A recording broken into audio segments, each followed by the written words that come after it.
BRS బీజేపీపై TPCC chief Mahesh Kumar Goud ఆగ్రహం వ్యక్తం చేశారు. కేసీఆర్, హరీష్ రావు, ఈటెల మాట్లాడుకున్నట్లు తమకు సమాచారం ఉందన్నారు. కాళేశ్వరం నోటీసులపై ముగ్గురు ఒకే మాటపై ఉండాలనుకుంటున్నారని, ఈటెల కాళేశ్వరం కమిషన్కు వాస్తవాలు చెప్పాలని సూచించారు.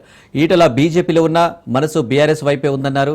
కవిత, కేటీఆర్ల మధ్య ఆస్తుల పంచాయతీ ఉందని, వారి కుటుంబ గొడవలతో కాంగ్రెస్కు సంబంధం లేదన్నారు. ఇక కవితను చేర్చుకోవాల్సిన అవసరం కాంగ్రెస్కు లేదని తేల్చి చెప్పారు.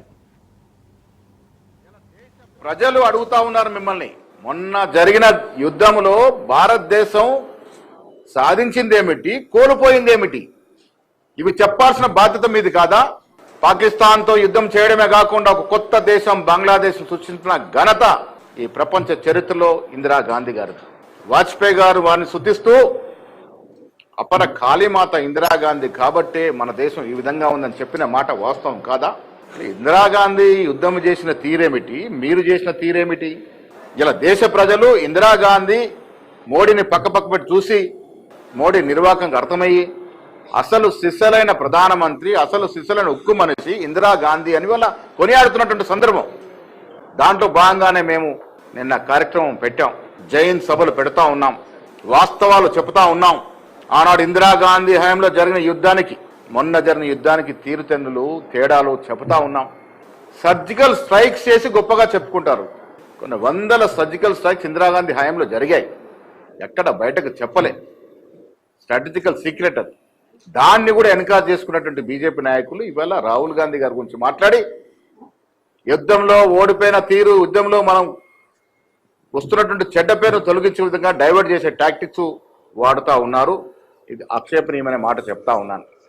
ఇలా బీజేపీ, బీఆర్ఎస్ పార్టీ ఒకటే ఒకటే ఒకటే అని వందల సార్లు చెప్పాం. ఇది వాస్తవం అని ఎలా బీజేపీలో బీఆర్ఎస్ పార్టీ యొక్క విలీనం గురించి, వారికి లోపాయకారి ఒప్పందాల గురించి ఇవాళ కవిత గారు చెప్తా ఉన్నారు. ఇలా బండి సంజయ్ గారు అధ్యక్షుడిగా ఉన్నప్పుడు ఒక ఓబీసీ నాయకుడని కూడా చూడకుండా ఆనాడు తొలగించిన తీరు మనకు తెలియనిదా? కేసీఆర్, కిషన్ రెడ్డి కలయిక వల్లే ఆనాడు బండి సంజయ్ని తొలగించారనే మాట వాస్తవం కాదా? మీ మైత్రి ఏమిటో మీ శాసనసభ్యుడు, గోషామాల్ శాసనసభ్యుడు రాజాసింగ్ గారు చెప్తా ఉన్నారు. ఇలా పెద్దగా మాట్లాడుతూ ఎవరి కారు అటెన్షన్ కోసం పాకులాడుతున్న కిషన్ రెడ్డి గారు, కేంద్ర మంత్రి గారు, ఈటెల రాజేందర్ గారు, రఘునందన్ రావు గారు, అరే మీరు మా గురించి కాదయ్యా, మీ రాజాసింగ్ చెప్పే మాటలు, వారు అడిగే ప్రశ్నలకు జవాబు చెప్పండి. మొదలుగా మీలో ఎవరెవరికి పెద్ద ప్యాకేజీలు వచ్చాయి, ఎవరెవరు బీఆర్ఎస్ తో కుమ్మక్కైనారు, ఇవన్నీ కూడా రాజాసింగ్ మాటలతో తేట తెల్లడం అవుతా ఉన్నది. ఒకవైపు కవిత మీ మీద సర్జికల్ స్ట్రైకులు చేస్తూ ఉంది, మీరు వాటికి జవాబు చెప్పకుండా, రాజాసింగ్ లేవరెత్తిన అంశాలకి జవాబు చెప్పకుండా రాహుల్ గాంధీ గురించి మాట్లాడుతూ ఉన్నారు. ఇలా దేశ ప్రజలు అడుగు